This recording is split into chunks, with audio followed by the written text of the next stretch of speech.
Hey everyone, welcome back to my channel. I'm Kayla and it's time to crack into a good book. So today's video is going to be a special Pi Day tag since it is in fact Pi Day.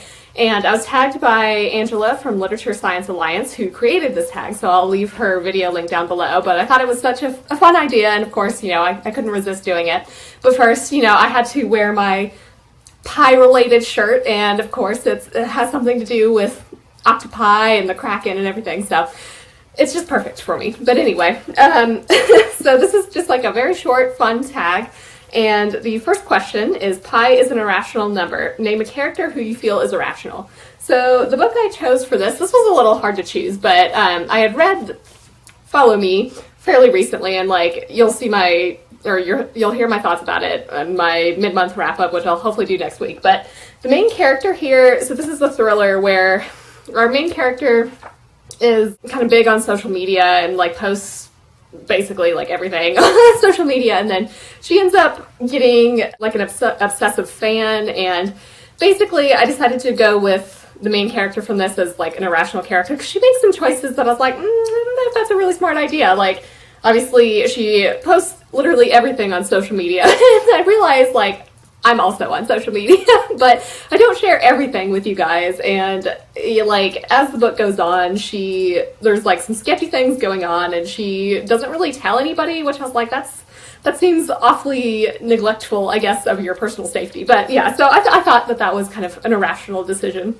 So the second question is, pi comes from the word perimetros, I think, which means perimeters. So talk about a book that has to do with borders between countries or worlds. I can read.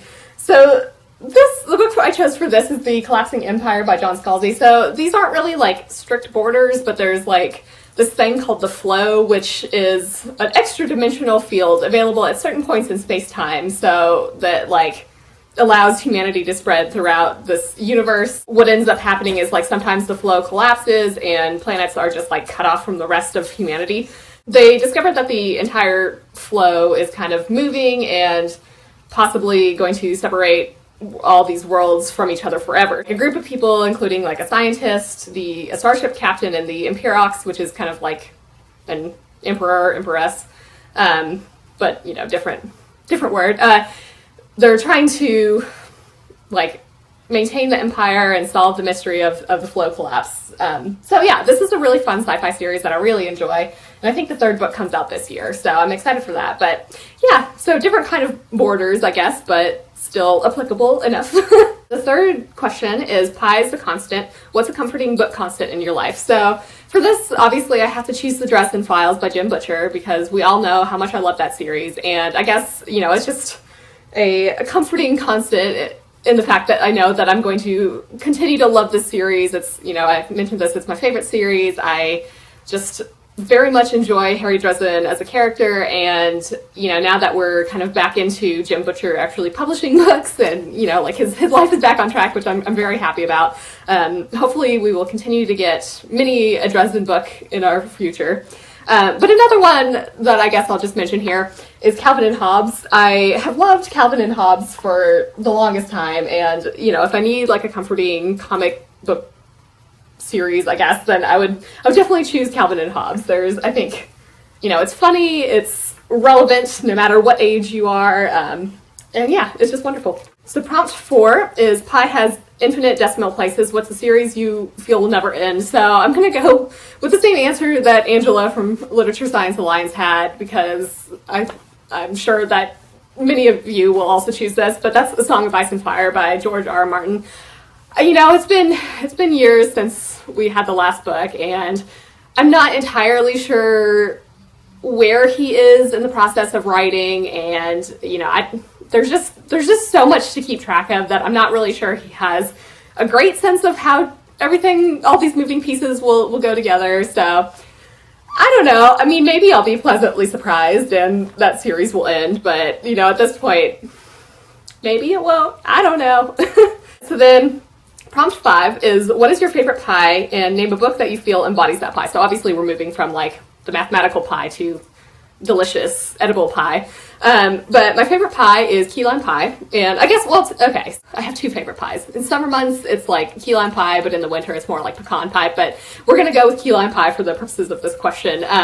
So the book that I feel embodies this pie, I figured I'd go with the Unhoneymooners by Christina because, like, I mean, key lime pie just feels like bright and flavorful and tropical, and you know, like, just looking at this cover, it's bright, it's tropical. I mean, it takes place in Hawaii, so of course I have that like tropical connection. But just generally speaking, this was a really funny book that I liked, and you know, it made one of my top romances for 2019. But basically, like, it's a romantic comedy where the main character is a twin, and her twin is marrying this guy, and like at their wedding, everybody but our main character and the groom's brother gets food poisoning. So our main character and the groom's brother end up taking over for the honeymoon for the bride and groom, because, you know, they can, like, they're siblings, they can pass off as each other, and there's the honeymoon up for grabs, and then, you know, hijinks happen. It's kind of like it's not really enemies, like miscommunication, I guess, to love. It's highly entertaining. Takes place in a tropical environment, like I said. But yeah, so I feel like this embodies key lime pie quite well. So then the last prompt, I guess, is to tag people, but since it's like a specific Pi Day prompt, I'm not going to specifically tag people, I think, just in case, like, you know, you don't want to try to film this and get this up in a very short timeline or time frame. But if anyone does want to film and do this, feel free to do so, and, you know, post it whenever. Let me know in the comments if you've read any of these books or think you might pick them up. And for your question of the day, what's your favorite pie? So with that, I hope you're having an excellent day and are reading something awesome. If you enjoyed this video, feel free to give it a big thumbs up, as that would certainly help me out. But with that, I think I'm going to wrap it up here and see you in the next one.